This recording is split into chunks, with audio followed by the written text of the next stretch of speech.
Hi, I'm Abhijit Kaur, and today I'm going to talk about the illusion of knowledge, a concept that seems hard to grasp at first but goes really deep once you do.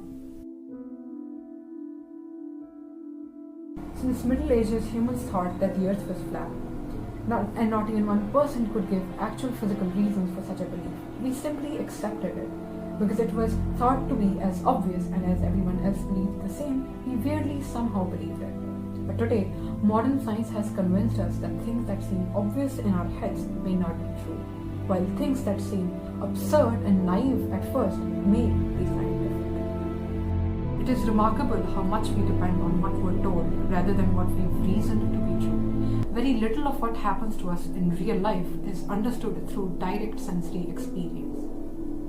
From the kitchen that we go to in the morning, and the brain that wakes us up in the first place, and that mobile phone that we turn on, or the toilet we go to, nothing is completely within our conceptual grasp.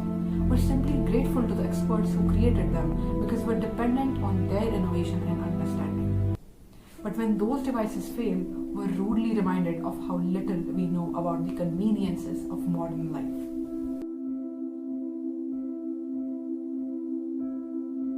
The illusion of knowledge occurs when we lack the ability to distinguish the knowledge that is in our heads from the knowledge that lies outside of it. We think we know about the working of things in our own skulls, but in reality we derive it from people around in our surroundings. But in order to move forward in life, we have to be someone who acknowledges his or her ignorance and strives to gain true, objective and independent knowledge.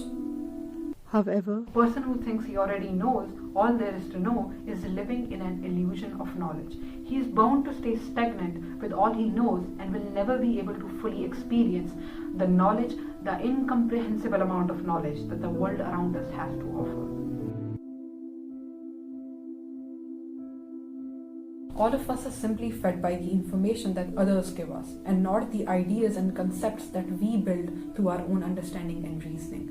This prevents us from improving our brain activity and forming true understanding. Because it's the understanding of things in our own heads, in our own ways and patterns, that helps us to come up with new original ideas. But mostly in our daily life, we let things around us control our actions, and even our beliefs are thrown at us by others.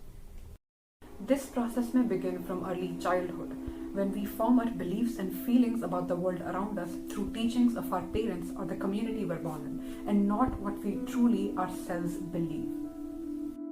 This tendency may even develop to adulthood, wherein we simply don't use our own brain and have fixed mindset about all the things around, and find it hard to change our previous perspectives, which further restricts our communication and understanding with others.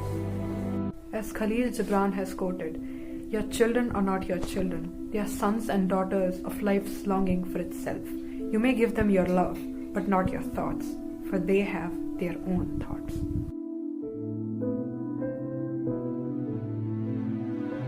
This problem also leads to mugging up and cramming of concepts by most of the students, where their heads are simply bombarded with words and not the true understanding. They think they know about the topics and ideas, when in reality, they are having an illusion of knowledge in the forms of memorized words and numbers. And with this lack of actual understanding, we never get to appreciate the true scientific theories and laws, how things in the universe are connected, and how beautifully our tiny brain is capable of forming such ideas and relations.